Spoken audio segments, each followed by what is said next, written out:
Então, gente, essa tabela aí, no nosso diagnóstico, ela mostra os quantitativos daqueles resíduos que eu falei naquela primeira planilha, tá?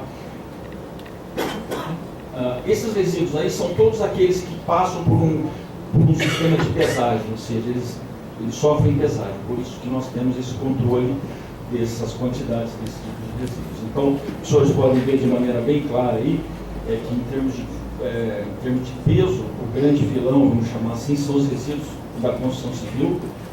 Eles estão da ordem de 3.000 toneladas dia, que é 3 vezes mais do que a gente gera de resíduo dentro das residências. Tá? Esses resíduos aqui, que eu falei que seriam aqueles resíduos da limpeza urbana, de limpeza de locais públicos, se bem que numa quantidade bem menor, se for comparado com esses resíduos aqui, ele também tem essa quantidade razoavelmente grande. Isso me dá um total de cerca de 4.500 toneladas dia de resíduos que o poder público tem que fazer frente aí, em termos de manipular, tratar e ter que dispor de uma forma correta do próximo. Essa tabela, vários números, a gente procurou colocar para vocês a parte de geração dos resíduos só domiciliares, ok? Em Campinas, desde 20 anos até 2010, correto? Então, os senhores podem ver aí, eu vou traduzir essa tabela com muito número, de uma forma muito assim, rápida, que os senhores podem ver, na média, que é a linha final ali, os senhores podem ver que a população nossa, nesse período, o crescimento médio da população, nesse período que eu coloquei aí, foi da ordem de 1,2 ao ano, ao passo que o crescimento da geração desse resíduo foi quase 3 vezes mais. Quer dizer, este número já traduz para a gente uma medida, uma meta, uma ação, um prognóstico que nós vamos estar propondo nas próximas etapas do nosso trabalho. Tá? Ou seja, a geração de lixo está crescendo mais em termos de percentual do que a população. Pode passar.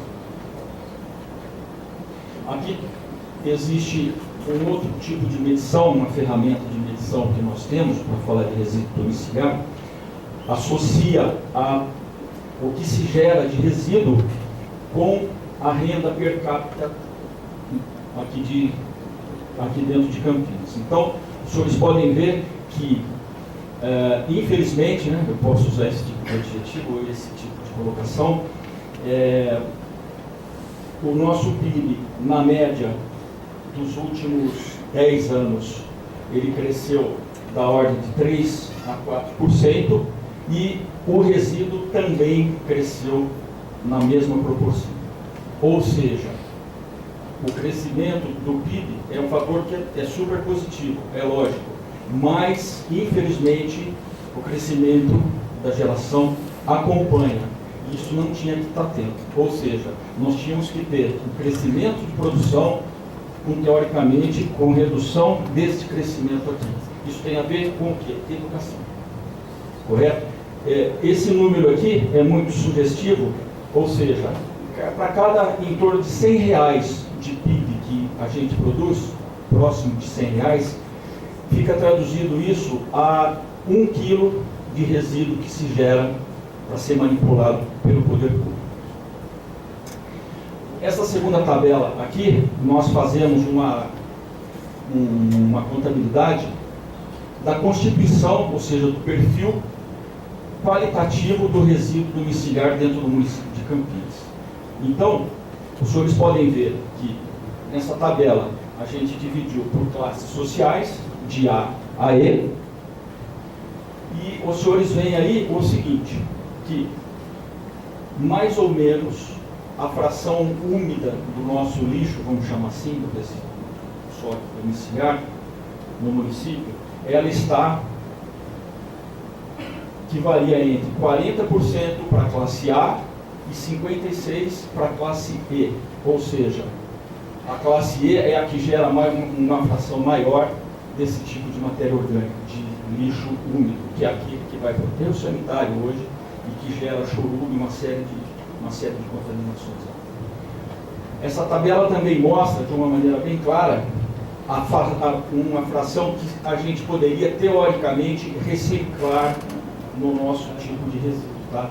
Então, os senhores pegando aí as linhas 2, papel, papelão, a 3, plástico, a linha 8, metais, tanto ferrosos como a linha 9, não ferrosos, e a 10, vidro, teoricamente esses materiais podem ser reciclados. Tá? E os senhores podem ver, na linha final, os senhores podem ver que a fração, teoricamente, que a gente poderia estar reciclando hoje dentro do nosso resíduo, estaria da ordem de 30%. Infelizmente, nós não estamos reciclando essa mesma quantidade que nós temos aí como potencial para fazer reciclagem. Próximo.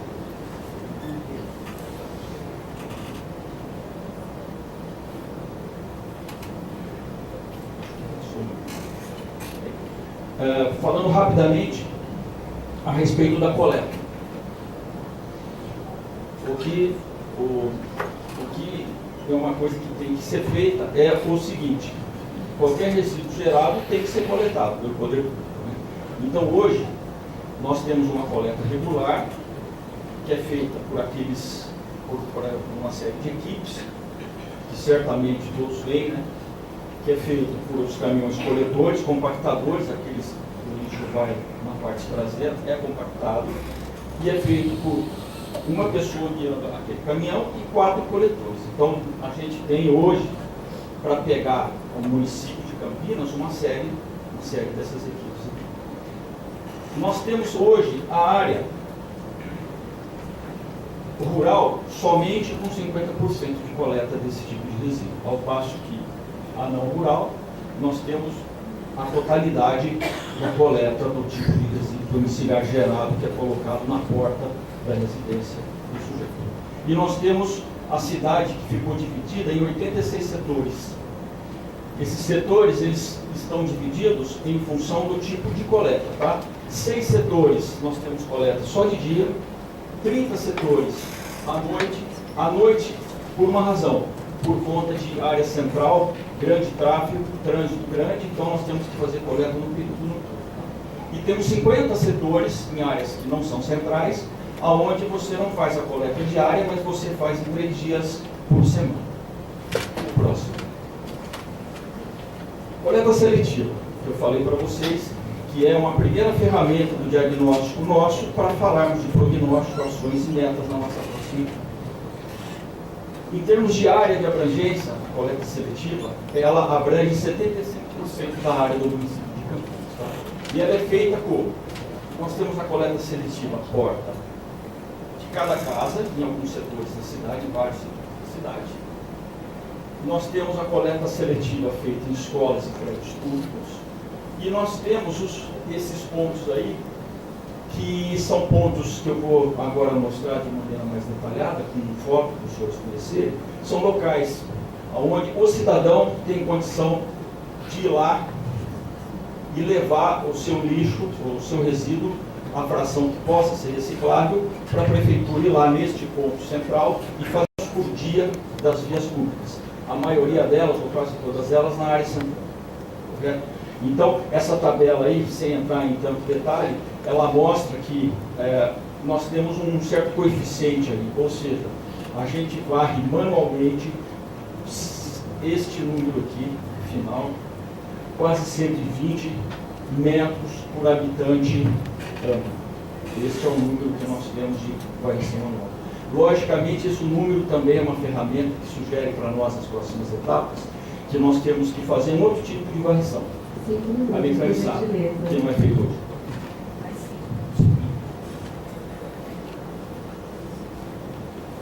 Os resíduos da construção civil, que são os entulhos, vou falar rápido então, mas a CONAMA 307 é quem dita a regra para ele. A responsabilidade fundamental do que fazer com esse resíduo é do seu gerador, mas a prefeitura tem, no município de Campinas, próximo ao Delta, uma usina de reciclagem que opera há 10 anos já, e tem capacidade para poder reciclar 70 toneladas por hora de entulho da construção civil. Tá? Quem que leva esse resíduo para lá? Os caçambeiros e os pontos de entrega voluntária, que foram aqueles pontos que eu tinha falado para o senhor, onde cada cidadão vai lá e leva o seu tipo de resíduo, a prefeitura coleta e leva para essa usina. Nós estamos passando por uma série de problemas aqui nessa usina, operacionais, que nós estamos que refazer ou fazer uma série de medidas para poder melhorar. Tá? O que foi feito? Existe uma lei, há um ano essa lei já foi feita pela Câmara Municipal, e ela trata do plano de gerenciamento do tipo de resíduo. O que a gente tem hoje? O decreto que regulamenta essa lei, ele está em fase final, diga para os senhores que está pronto, e ele deve sair, eu acredito nos próximos dias aí, no sentido de regulamentar a responsabilidade solidária do gerador em relação a esse tipo de resíduo próximo, que não temos hoje. O que nós fizemos lá dentro da usina hoje já? Não tinha isso. Nós cadastramos, através de um documento, conforme os senhores veem aqui, 180 empresas caçambeiras do município de Campinas, onde eles têm que cadastrar o tipo de veículo deles e quantas caçambas tem. Em cada um desse tipo de equipamento, a gente colocou tags, que são código de barras, e só entra nesse tipo de usina quem tiver cadastrado dentro desse sistema aqui. A segunda medida que nós temos hoje, já a gente preparando para uma próxima fase, é o controle de transporte de resíduo, que não tinha também. Ou seja, o fulano que chega com a caçamba cheia dentro dessa usina, ele tem que trazer isso totalmente preenchido, onde tem o nome de quem gerou, o transportador e uma via que fica conosco. Ou seja, nós estamos querendo com isso disciplinar a chegada desse resíduo, do tipo de resíduo que pode chegar lá, e orientar e fazer uma ferramenta para que o gerador segregue isso na sua origem, porque senão ele tem que pagar pelo serviço gerado. Próximo.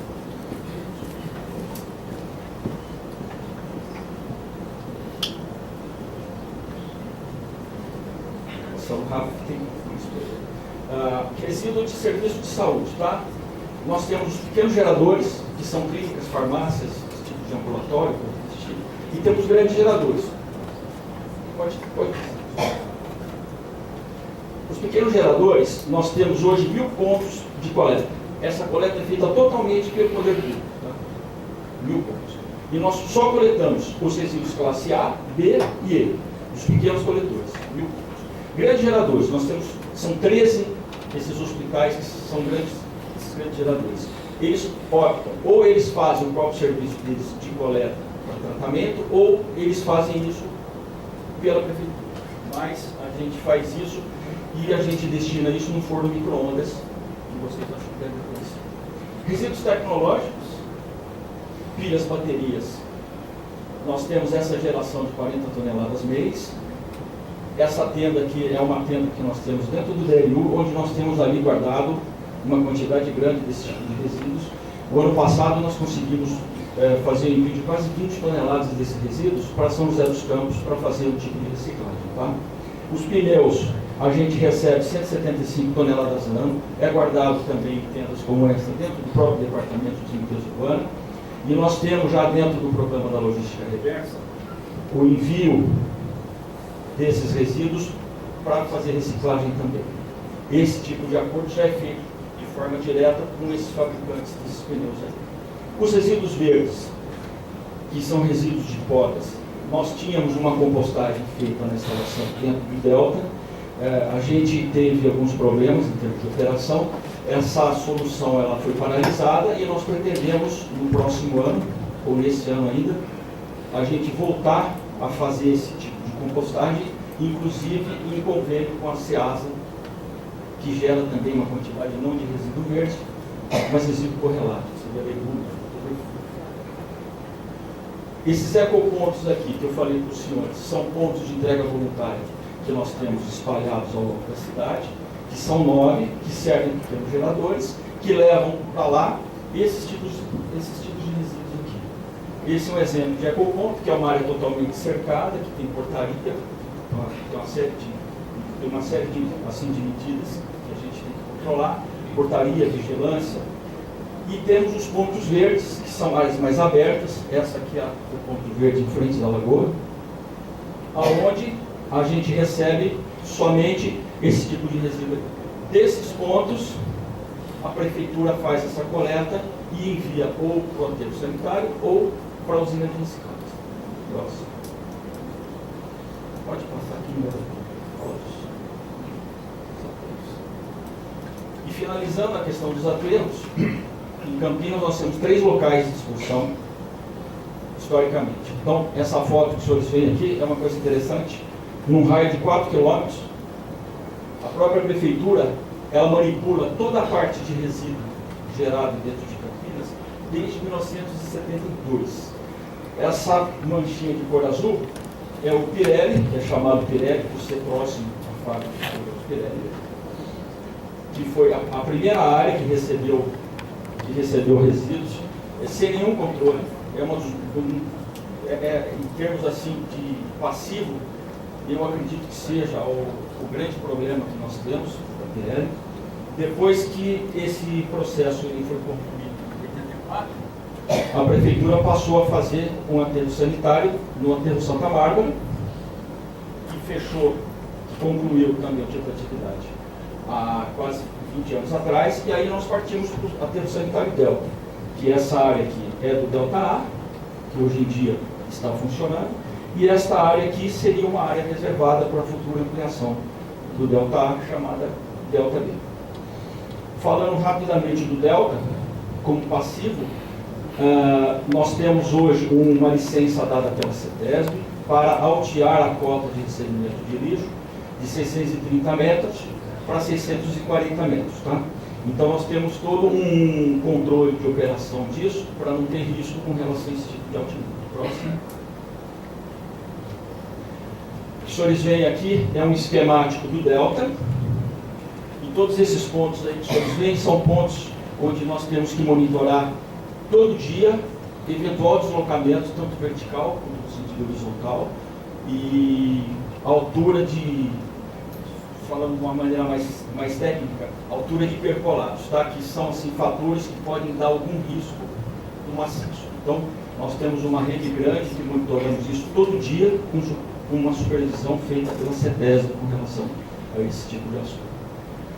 Eu até posso dizer para os senhores que a previsão de vida útil do Delta para esta cota que eu falei é coisa para abril, maio do próximo ano, e nós temos uma condição de operação hoje que eu julgo satisfatória em termos de estabilidade por conta do resultado dessas leituras da rede que nós temos aí. E a última, só colocando de maneira rápida como prognóstico, que dá para a gente perceber do nosso diagnóstico, é que nós temos que ter algum programa de redução de geração de resíduos domiciliares.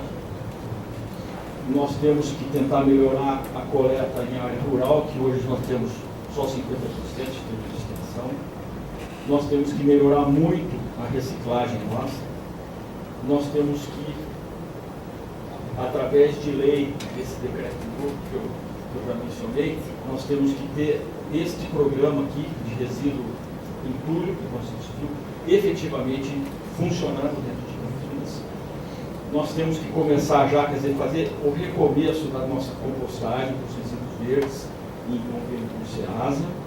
Nós temos que cuidar dos passivos, que eu falei aqui, Pirelli, Santa Bárbara, tem Taubaté também, colocado aqui. E por último, que a grande discussão que nós vamos ter dentro do nosso plano seria o que fazer com o resíduo de Campinas depois que o Delta A ele terminar, que será em maio do próximo ano. Então, a gente tem essa expectativa de que todas essas soluções aqui, e muito fortemente esta, passem por uma discussão com todos os senhores dentro das próximas fases do nosso plano. Só isso.